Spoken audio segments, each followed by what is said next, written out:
Hi guys, welcome to another video. I'm Charlie and this is Vamos Gaming Systems channel, and welcome to another episode of This Week in Tech YouTube, where I sort of go through what has happened on the major YouTubers, what videos were uploaded by the major tech YouTubers on YouTube. And yep, let's get to it. So first up, I'll cover Daniel Owen. So Daniel Owen is an independent reviewer that reviews a lot of GPU techs. So he does some sponsored content sometimes, but most of his content is actually not sponsored because he does run a full-time job. His content goes really in-depth, and it's been actually 2 weeks since I did this so-called This Week in Tech. So let's cover a little bit more. So in the last 2 weeks, actually, he's covered a little bit about, most of the tech tubers have talked about the NVIDIA and Intel collaboration, and you will see that almost all the tech tubers have talked about it because it is a big issue. So the news is that NVIDIA is actually buying like a $5 billion or like a 10 or 5% stake in Intel, and because of that, people are some news have mentioned that this has been in talks for quite a while, and basically NVIDIA and Intel are going to be teaming up in the future to develop like integrated graphics on their Intel CPUs. This would probably make the integrated graphics division of Intel a little bit more competitive with AMD, because right now AMD with their Ryzen AI integrated graphics, they perform really well and they have been dominating the market, especially in the handheld market as well. So they're hoping that Intel can come back a little bit, but people are also worried that because of NVIDIA buying a huge stake in Intel, they are worried that NVIDIA will pressure Intel to sort of like drop development of the Intel Arc discrete GPUs, which if you've seen one of my latest shorts, I mentioned the Arc B580 actually just got improved. The drivers got better. So the Intel Arc B580 and the B570 are actually the best thing that have happened to us consumers on the budget GPU space, because the MSRP of the Arc B580 is about 250 USD. You can get it in Singapore for about 400, which is like 399 Singapore dollars. So I'll round it up to 400 Singapore dollars. And it has 12 gigabytes of VRAM, and it performs comparably even better than the 4060 in many cases because of that higher VRAM limit. And now with the better drivers, it definitely should outperform the 4060. I haven't seen testing, and I don't have an Arc B580 myself. Yeah, so I can't really test it. But anyway, yeah, so people are worried that Intel Arc might be discontinued. Moore's Law is dead. Actually, commented that the Intel Arc division is actually dead since even before Intel changed their CEO. So that's quite a worrying news to see. I really hope that Intel Arc GPUs continue developing and continue coming out, and continue to give us a more price competitive option as compared to AMD as well as NVIDIA GPUs, because more competition usually means lower prices and better features for consumers like us. Okay, moving back to This Week in Tech. So moving back to Daniel Owen's channel, he tested quite a bit on Dying Like the Beast, and generally his opinions are that it is not too bad. It is decently optimized. It is not as bad as Monster Hunter Wilds, definitely not as bad as Borderlands 4, which he blasted quite a fair bit on. Then he talked about he has videos on covering the FSR mod. That means if you use OptiScaler, I believe, which is a third-party program. If you use OptiScaler, you can actually inject FSR into your RDNA 3 or even RDNA 2 GPUs. So for example, so to explain, RDNA 3 is your Radeon 7000 series GPUs, which is 7900 XTX, 7900 XT, 7900 GRE, 7800 XT, 7700 XT, and so on. Those are RDNA 3. RDNA 2 is the 6800 XT, 6900 XT, 6700 XT, 6800 non-XT. The RDNA 2 GPUs are now it's a really good deal on the used market. I've mentioned that you can actually get a 6800 XT for about 400 Singapore dollars. You might even find some deals for people selling at like 350, 370 Singapore dollars. Those are really really good deals on the 16GB VRAM high performance card, because the 6800 XT performs very similarly to the RDNA 3 7800 XT. And with 16 gigabytes of VRAM, you're not going to run out of VRAM anytime in the next few years. So you're going to build a relatively future-proof system. Ray tracing performance is not great, and previously FSR3 was also not great. But now with FSR4, being able to mod FSR4 into the 6800 XT, you're gonna see better upscaling in games. Obviously, ray tracing is still not great, but with better upscaling, it does extend the lifespan or the extend the use cases of the 6800 XT. Is more usable in many more games, and so on and so forth. And then Danny Owen also tested performance on Silent Hill F on PC, as well as Hades 2. Silent Hill F I didn't really see, but I didn't really see his review. But on Hades 2, performance was great. So even on like integrated graphics, you could run like Hades 2 pretty fine.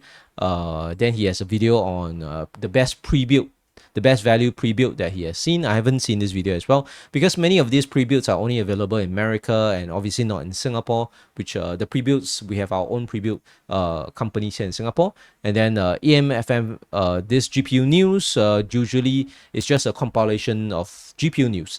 And his biggest highlight was the AMD sort of like smooth fluid motion, or like FSR, or like frame generation is actually being updated, but that is just it's just news. It's not official yet. But personally, I don't use AMD frame generation a lot. I don't use frame generation at all actually in all the games that I play, because I play mostly competitive titles, and I want responsive times. I don't really want motion smoothing at the cost of response time, right? I really want that response time to be up there. Moving on, Dear Bauer actually has covered not that many videos, as I mentioned that his upload rate has been slowing down. Previously, 2 weeks ago, I covered his $2,000 Mora radiator, which I actually didn't really watch. And then in the last 2 weeks, he has only uploaded 3 videos, but these are pretty good videos. First is the Gigabyte's liquid metal. That means he actually he sort of like dismantled a Gigabyte, I believe 5090, to test the claims whereby Gigabyte was saying that on their 5090, I think the Eorus card, they're on their highest end 5090s, they were applying liquid metal, but it's actually not the case. Actually, the Gigabyte card is applying sort of like a hybrid liquid metal, hybrid between thermal paste and liquid metal, which I have actually tested. I have not uploaded on my channel, but I have tested it before, and my findings were that it is not great. The thermal paste liquid metal hybrid still gives you the risk of shorting your electronics, because there's still a little bit of liquid metal mixed in to the thermal paste, but the application part is a lot easier because you don't need to do careful spreading using a cotton bud. Then he tested the 5080 Noctua edition, and he also did a fan swap on the 5080 Noctua edition. So he did 2 videos on it. Basically, the 5080 Noctua edition is huge card, and it uses 320 millimeter standard desktop fans, which is like the Noctua fans that you use on your CPU air tower coolers or the Noctua case fans, and you could actually like uninstall. So in the fan swap, he actually uninstalled the default Noctua fans and he replaced it with, I believe, the Arctic P12, not the P12 Maxes, but the Arctic P12 case fans, and they fit just fine and they look even better with the black fans.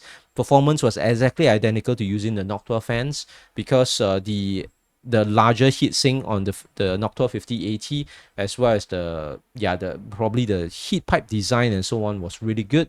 So really efficient at dissipating heat, and you could even replace it with your standard RGB case fans. So if you have like in this video he replaced it with Corsair's pretty popular RGB fans, which look really good, I think, on the fan swap. Performance was great as well, but you could swap it with cheap like RGB fans, like the thermal. I think the Thermalright RGB fans are like really cheap and so on. So moving on, Gamers Nexus. Actually, I didn't manage to do a feature on Gamers Nexus 2 weeks ago, which is my bad, because I do watch a lot of Gamers Nexus videos. Somehow it's just I had a brain fart and it slipped my mind.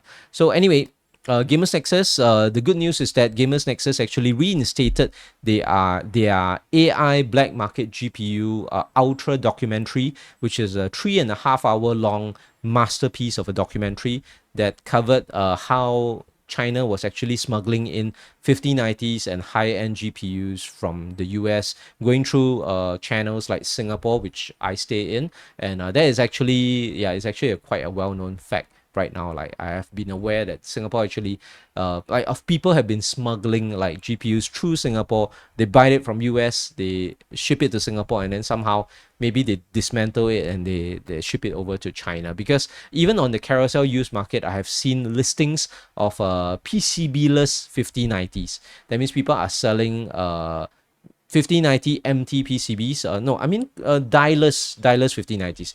That means people have been selling on carousel like 5090s which have been stripped of their GPU die and their VRAM, just the MT PCB along with the heat sink as well as the fan shroud. So this has been, yeah, so it's quite obvious that since people are selling it on the Singapore used market, that means there are operations in Singapore which are actually moving the so-called the 5090 dies and their VRAM chips to custom PCBs, and then shipping these custom PCBs to China, because then they would avoid the US ban, right? So that is one way where illegal 5090s have been going into China, and so on. And basically, this is a super documentary, and the news on this was that Bloomberg actually tried to claim to try and shut down Gamers Nexus video because China has outsized influence on Bloomberg media, because China actually owns a significant portion of Bloomberg's shares.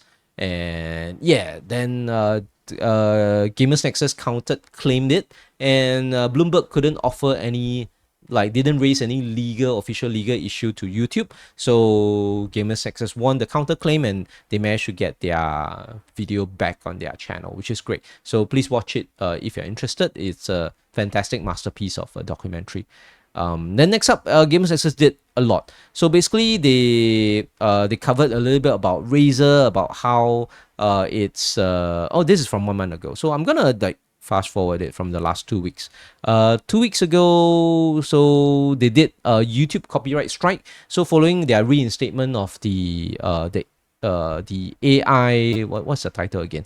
AI GPU black market video, they wanted to cover their experience on what happens when your video gets strike, and which is copyright strike, and which is a pretty tough issue because YouTube doesn't address it directly. They kind of like have bots that kind of address the copyright things, and the copyright system is all handled by bots and scripts.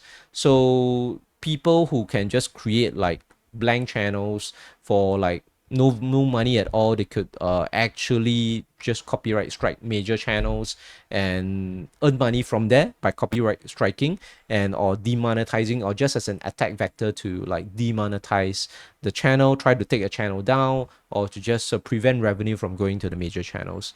So, and YouTube doesn't have a good system to help out the legit big content creators. Even if you're a smaller content creator, it's even tougher because the big content creators sometimes have a human contact at YouTube. But even with human contacts, it's pretty hard to resolve this copyright strike issue. So, in summary, it's tough. Then they have so Gamers Nexus did their take on the NVIDIA Intel so-called collaboration, which by NVIDIA is trying to take over Intel as well, by not say take over, but trying to like, by having direct investment in Intel, is really trying to manipulate the GPU market in a way. Well, then they did some testing, which I didn't watch. So a lot of these videos, actually, I didn't have time to watch. So he did testing with Linux on GPU benchmarks, did with Level 1 Techs, Wendell from Level 1 Techs. The Toy Story pre-build, I watched a little bit. It was a pretty nice. So they reviewed a Toy Story pre-build, which they bought from Taiwan. Unfortunately, it arrived to US very badly damaged because the MSI, which was the pre-build maker, didn't cushion the GPU well, so the GPU arrived damaged, which was a custom MSI Toy Story 5070. Then yeah, so and then their case was cracked, case was damaged, and so on. So But other than that, it was a pretty good looking pre-built. So the Toy Story themes are very apparent on their pre-built. It's also a very expensive pre-built as well because it's a limited edition one. Then the recent one I just watched is Gamers Nexus did a very in-depth investigation on Asus ASRock motherboards, so-called blowing up the latest X3D CPUs, specifically the 9800 X3D and the 9950 X3D, I believe. Those are the common ones. But most commonly, the 9800 X3Ds were the one that a lot of users complained that it's kind of like it burnt up and died in the Asus in the ASRock motherboard. Sorry, so ASRock motherboards were so-called in the news for the last like 9 months to a year for destroying 9800 X3Ds. And in summary, this was a 51-minute detailed video. After watching it, honestly, I don't understand a single thing of what Steve was trying to explain, because but in summary, what I understood was that they put in weeks and months of effort to try and isolate and recreate the issue of having a 9800 X3D die while installed in a problematic ASRock motherboard. How they knew that it's problematic? Because the motherboards were donated by viewers who had a 9800 X3D die, and after dying, they actually sort of like either they donate or they sold their motherboard to Gamers Nexus. I believe Gamers Nexus probably paid for it, and then for Gamers Nexus to do a in-depth investigation. So even though they're using problematic ASRock motherboards with different BIOS, with the original BIOS still intact, they couldn't recreate the issue of 9800 X3D dying. But they monitored a lot of voltages, they monitored a lot of stuff. But in summary, is that they are not sure what specifically causes the issue. So if you are a worried consumer, if you have a 9800 X3D or the 9950 X3D and you are considering to buy an ASRock motherboard, maybe reconsider and just buy a motherboard from another vendor. Okay, so yeah. Okay, moving on. Pulse Hardware, I haven't watched many of his videos. You can see in the last 2 weeks, he only uploaded 4 videos. So not too much. Paul commented on the NVIDIA and Intel collaboration. Then he has a tip for upgrading old 5-year-old PCs. I didn't watch that too much. But basically it's something like his fixes, something like his build series, his build PC series, where he recommends certain parts that are best value for either upgrading or building a new PC.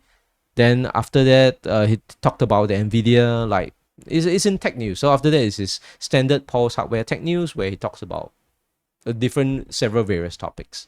And I actually forgot the content of it, but some of it is talking about NVIDIA's sort of like burgeoning monopoly on the GPU market and the tech market in general. Moving on, JayTwoCents. So in the last 2 weeks, this is the interesting one. So 2 weeks ago, I talked about Jay having a really good video about fan airflow. Following that, he actually did some videos on a class action lawsuit that's quite interesting.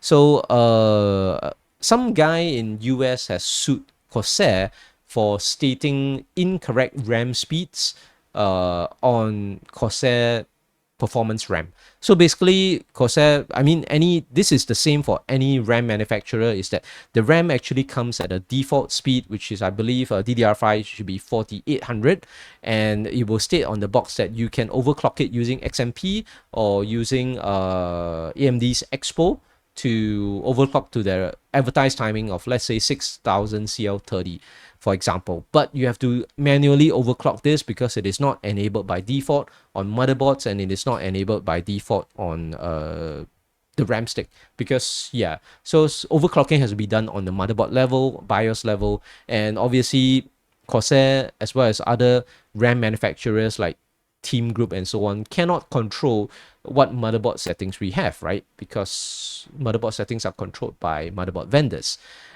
So this guy from US is actually suing Corsair for improperly advertising it, and it is not Corsair's fault, actually. I mean, it is just something that they have to collaborate with motherboard vendors on, but it's not Corsair's fault. But if this lawsuit goes through, we can actually see him or maybe other lawyers trying to sue all the other RAM manufacturers in the entire industry, which is we're not gonna know how that's gonna affect it. Probably RAM will probably have to have a revised packaging.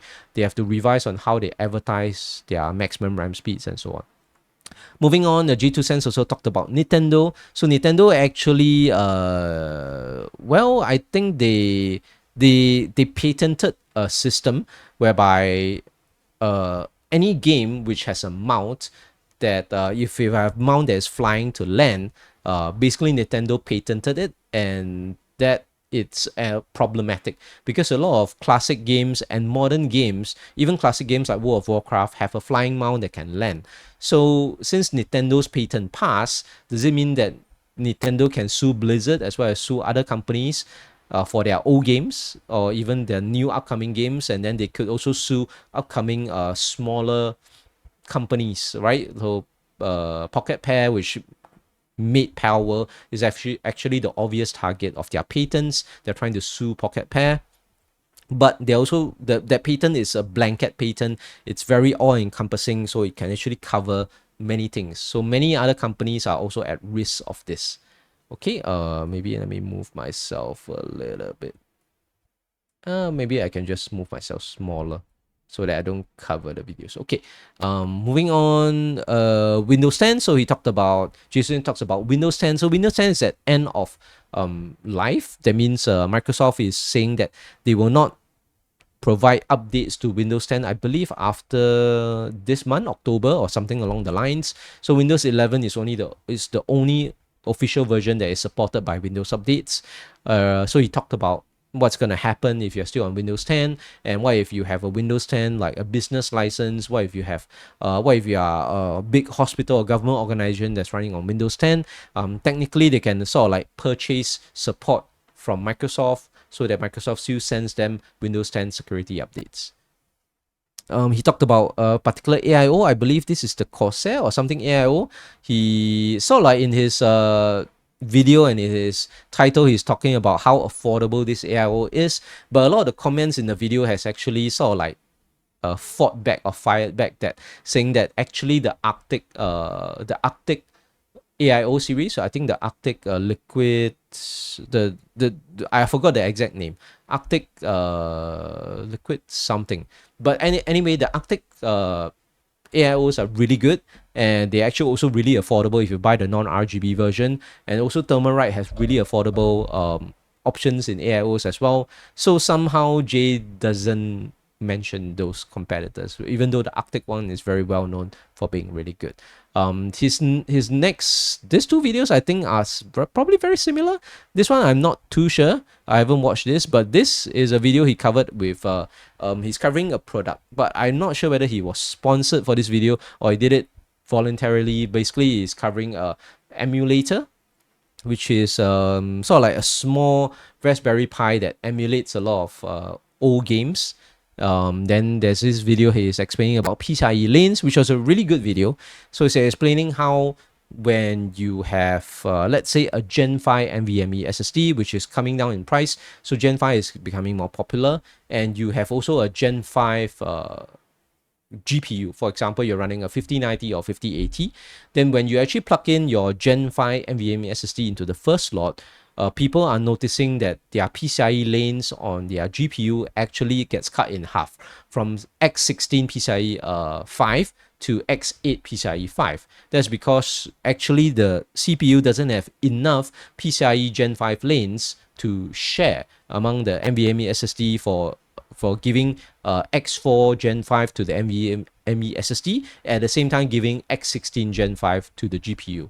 So the CPU just doesn't have enough lanes. So whenever if you put in a Gen 5 NVMe SSD and you need the X4 Gen 5 lanes, you are going to cut down your so-called your bandwidth for your GPU by half. But even though you cut it down by half, it doesn't really affect performance that much, because even at X8 Gen 5 PCIe, you are still getting the full speed, almost the full speed from your 5090 and so on and so forth.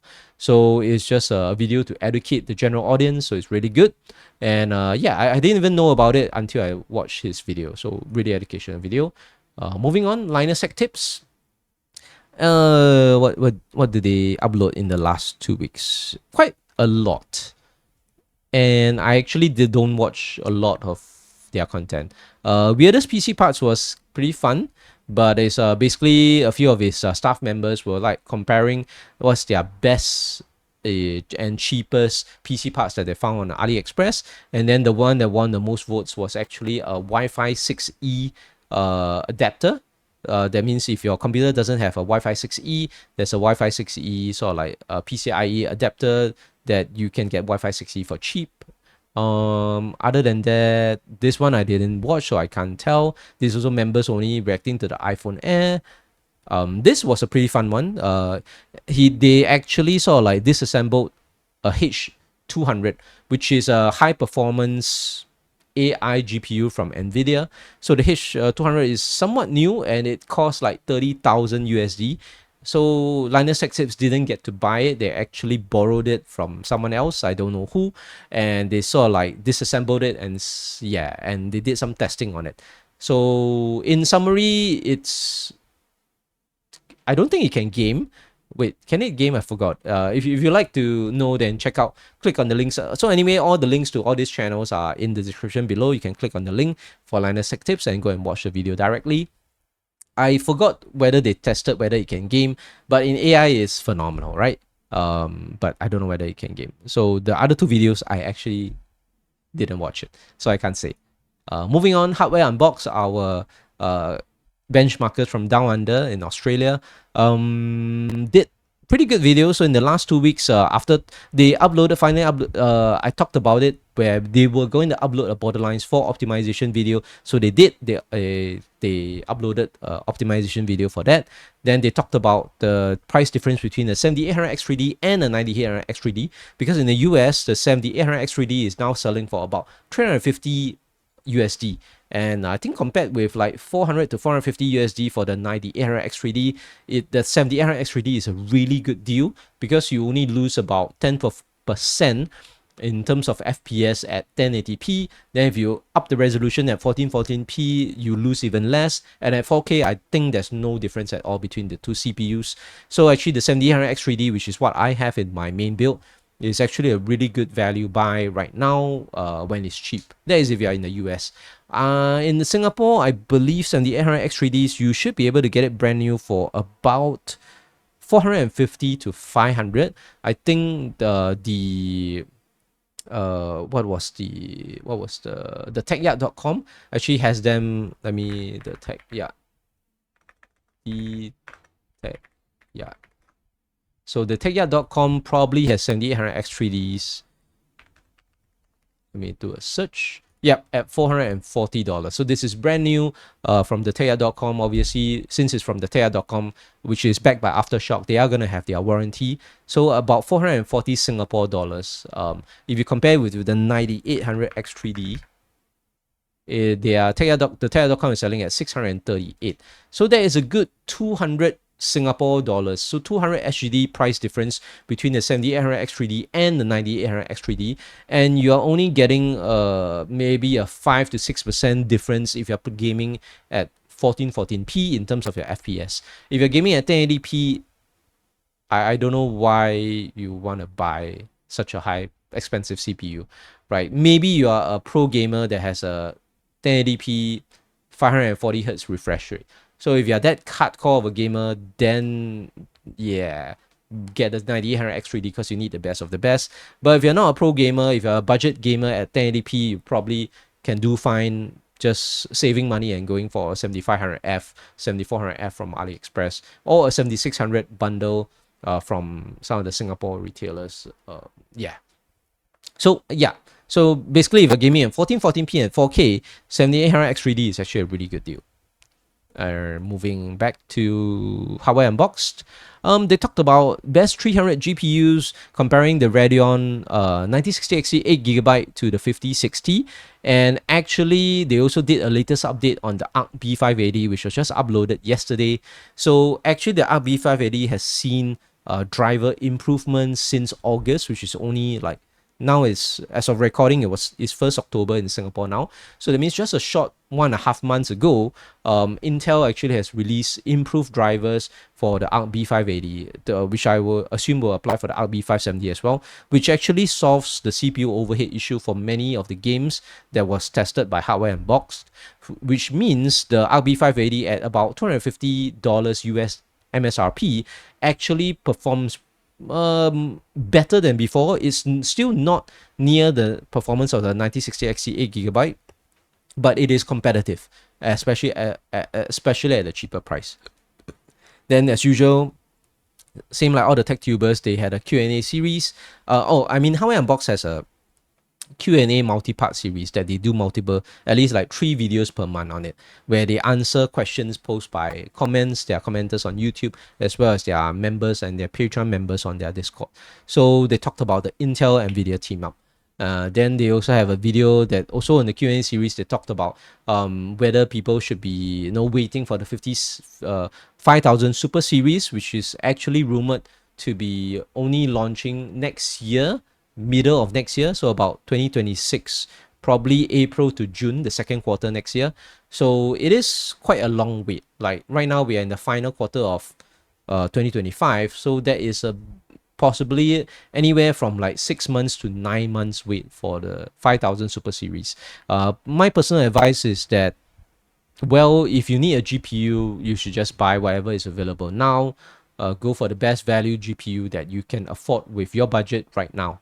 Don't wait for the Super Series unless your PC is fine. Like maybe you're gaming on a 3070, for example, and your PC is still able to play the current games fine, maybe at lowered settings. You don't really feel that super big urge to upgrade because you don't need a big GPU to play. You don't need an expensive GPU to play a brand new game, for example.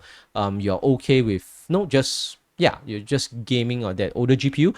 Then you can actually wait for maybe next year, the middle of next year, until the 5000 Super Series launches, because it is rumored that the Super Series 5000 Super Series will have improved VRAM.